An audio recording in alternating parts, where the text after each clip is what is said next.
வாழ்க வையகம், வாழ்க வளமுடன். சுபமங்கலம் யூடியூப் சேனல் வியூவர்ஸ் அனைவருக்கும் எனது அன்பான வணக்கம். இன்றைய பதிவில் மூட நம்பிக்கை பற்றிய விளக்கத்தினை பார்க்க போகிறோம்.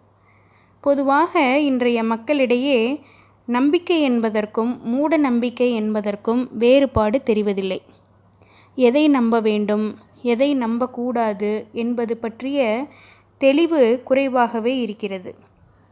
பகவத்கீதையில் கூறியிருப்பது, முதலில் நாம் நல்ல எண்ணத்தை வைக்க வேண்டும், அது நல்ல செயலுக்கு வழிவகுக்கும், அந்த செயலின் விளைவாக நல்ல பலனை அடையலாம். நம்பிக்கை இதில் மட்டுமே வைக்க வேண்டும். வேறு ஒரு மார்க்கத்தினை இறைவன் நமக்கு கொடுக்கவில்லை.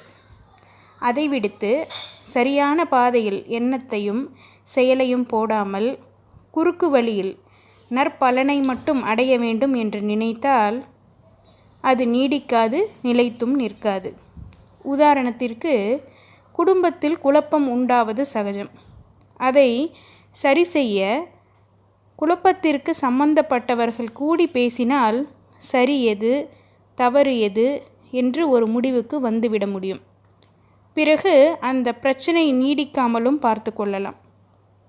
அதை விடுத்து ஒரு பொருளை வாங்கி வீட்டில் வைத்தால் குழப்பமே வராது என்று விற்பவனை நம்பி ஏமாறக்கூடாது.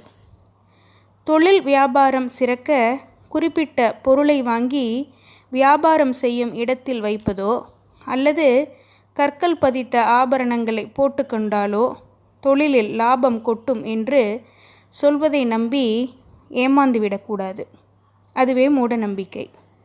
உண்மையில் செய்யும் தொழில் நீடித்து முன்னேற்றத்தை தர வேண்டுமானால் எண்ணத்தை நேர்மையான வழியில் போட்டு அதன்படி செயல் செய்து முதலீட்டாளர்களுக்கு நம்மீது நம்பிக்கை பெறச் செய்ய வேண்டும். நியாயமான முறையில் வாடிக்கையாளர்களையும் திருப்திப்படுத்த வேண்டும்.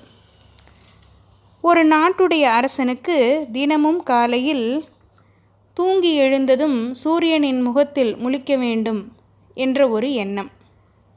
அப்படி முழித்தால் தனக்கு எதுவும் நேராது, அன்றைய நாளெல்லாம் அருமையாக செல்லும் என்ற ஒரு மூட நம்பிக்கை. ஒரு நாள் பிச்சைக்காரன் முகத்தில் முழிக்க வேண்டியதாயிற்று. அன்று அவனை பார்த்ததும் அரசனுக்கு மனதில் சஞ்சலம் ஏற்பட்டுவிட்டது. இன்று ஏதோ நமக்கு நடக்கப் போகிறது என்று எண்ணிக்கொண்டே கீழே பார்க்காமல் நடந்து போக வாயிற்படியில் கால் தடுக்கி நகம் பெயர்ந்து இரத்தம் கொட்டியது. உடனே அரசனுக்கு மிகவும் கோபம் வந்துவிட்டது. காவலாளியை அழைத்து போய் அந்த பிச்சைக்காரனை எங்கிருந்தாலும் கூட்டி கொண்டு வா, அவனுக்கு நான் மரண தண்டனை விதிக்க வேண்டும் என்று கூற காவலாளி அந்த பிச்சைக்காரனை அழைத்து வந்தான். தண்டனை கொடுக்க ஆயத்தமானார்கள். பிச்சைக்காரனுக்கோ ஒரே சிரிப்பு.